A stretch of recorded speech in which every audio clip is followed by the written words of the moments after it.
Hey everybody, Michael Snyder, California Weather Watch. Today is January 23rd, and right now we're looking at the infrared satellite imagery here. You can see California fairly dry, but we are dealing with some strong offshore winds here, and that will continue on in through this week. We've got some high pressure that will build here across the Intermountain West. We go on in through the later portions of this week here, but some pretty good gusts here through yesterday and this morning. We'll take a look at those here in a moment. Then we've got some Arctic air trying to get down into the Pacific Northwest. Could spawn some storms that do affect California here and on through the extended. There is some additional storms lurking out over the Pacific Ocean here that may try to move into the region here. So we'll take a look at that in the extended forecast here in a moment. You can see the current hazards. Some high wind warnings are up in the orange areas here. The tan areas are wind advisories. We even have some freeze warnings here across some of the Central Valley.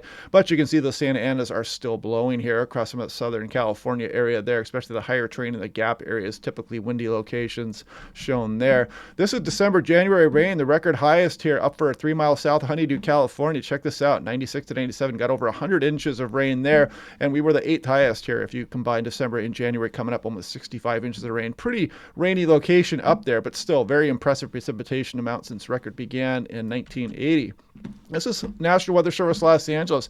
Peak wind gusts over the last 12 hours. Look at Magic Mountain, 95 miles per hour. Some of these intense wind gusts up there, all the way down toward the Ventura County mountains. Even Ventura County beaches get up towards 45 miles per hour there as well. So some pretty strong offshore winds here. Big wind direction change from that atmospheric river, those rounds of atmospheric river winds we were getting across the area here. And I've been hearing about some tree damage and whatnot as well, and power outages also from that.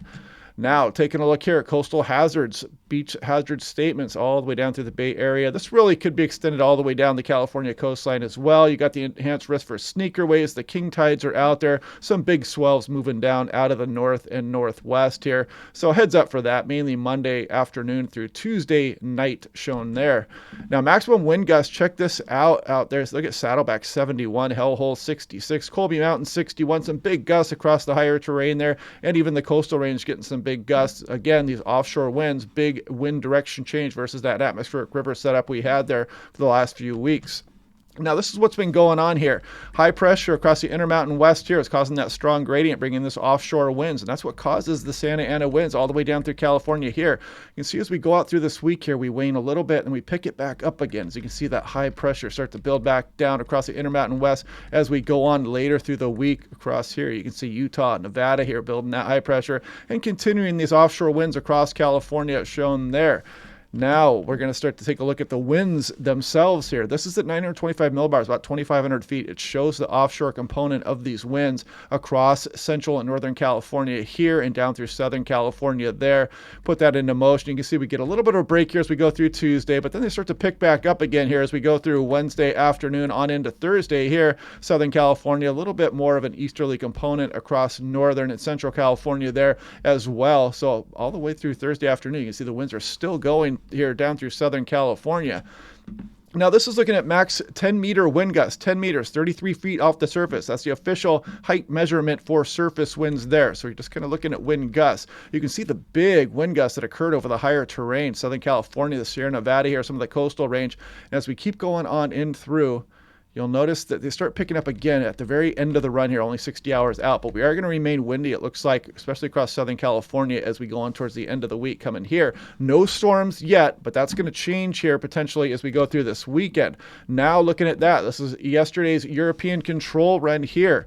So we put this into motion here, and you can see the high pressure. No storms yet for California. But then you'll notice this later on through the weekend here, you start to get some storm activity down here and moving through California. Now, it depends on the track of these the upper level winds here coming down the coastline. How much cyclogenesis will we get? A little bit further trajectory, of course, will spawn a deeper low and bring more precipitation into California here as we go on in through the weekend into early next week. The potential for another system after that as well. And then on into the extended, you can see some Pacific Ocean systems start to move back into the region here as well. So all things we'll be watching here in the following days to try to pinpoint these details and get some forecast confidence for you here across the state of California. Now, this is looking at 500 millibars here. This is 18,000 feet. big ridge over the area. There comes that first system there. The further this gets out over the Pacific Ocean here, the better chance for California to pick up precipitation here. Right now, that's not much of an overwater trajectory, so the precipitation amounts would be fairly light here. And another lobe tries to develop another system here, and then you'll notice towards the end of the run, Pacific Ocean starts to bring some storms in towards California, shown there. Now taking a look here, this is 2-meter temperature anomaly, generally below average for much of the state here. And as we go on in through the future again here, check this out. Look at this Arctic air coming down across Pacific Northwest. Keeps California pretty chilly here through the end of January as well on into early February, shown here as it really cools off across some of the northern states and Pacific Northwest. It does keep California pretty cool here. Below average temperatures coming up here likely through the beginning portions of February before we start to get more of a moist southwest flow off the Pacific Ocean back into California, it looks like, in the extended forecast. Now taking a look at the significant wave height and direction here. So you can see as we go on in through today and tomorrow, pretty good wave action going on along the coastline there. Watch out for those sneaker waves there. And if we go on a little bit further here, you get a little bit of a break here later in the week, but then another system's going to be diving down off the coastline there, bringing additional swell and wave heights through the end of January there. So just a heads up out there. Watch out for those waves, especially with the king tides here over the next day or two. Now looking at total precipitation in inches, this is going to vary, like I said, with the storm track coming up. There goes that system. Not huge precipitation amounts, but any change in the trajectory of that upper level low here is going to mean big differences for precipitation across the entire state of California.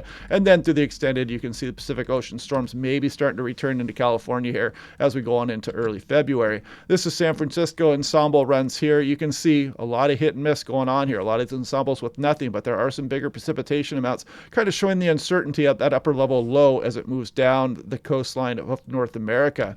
This is Los Angeles. Big hit and miss here. A lot of the ensembles are dry, but you can see there are some bigger potential precipitation events in here. And again, we'll try to nail down those details as we go on through the extended forecast. This is Ukiah, further up north, Northern California here, and you can see the bigger precipitation amounts as we go on and through the extended possible there as well. Lake Tahoe, hopefully we can get a return back to some snowy weather up there. I'd like to build up that snowpack while we can. Take it while you get it out there. But models continue to show that potential here as we go on in through early February there. So anyway, yeah, the Santa Ana winds are blowing out there pretty good. I heard some power outages and some tree damage out there.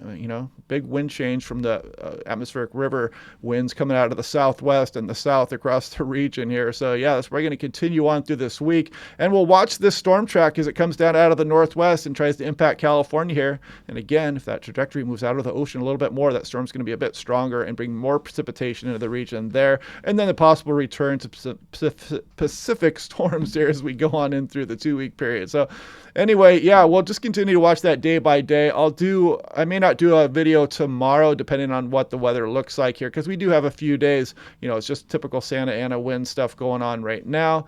I shouldn't say typical, but just Santa Ana winds going on right now. No big precipitation events for the next few days. We'll just continue to watch that storm for now. And I'm rambling on a little bit here. So anyway, yeah, we'll do this again either tomorrow or the next day. We'll take a look at that storm track and we'll try to update everybody here on what's coming up in the future. And I'll talk to you guys then.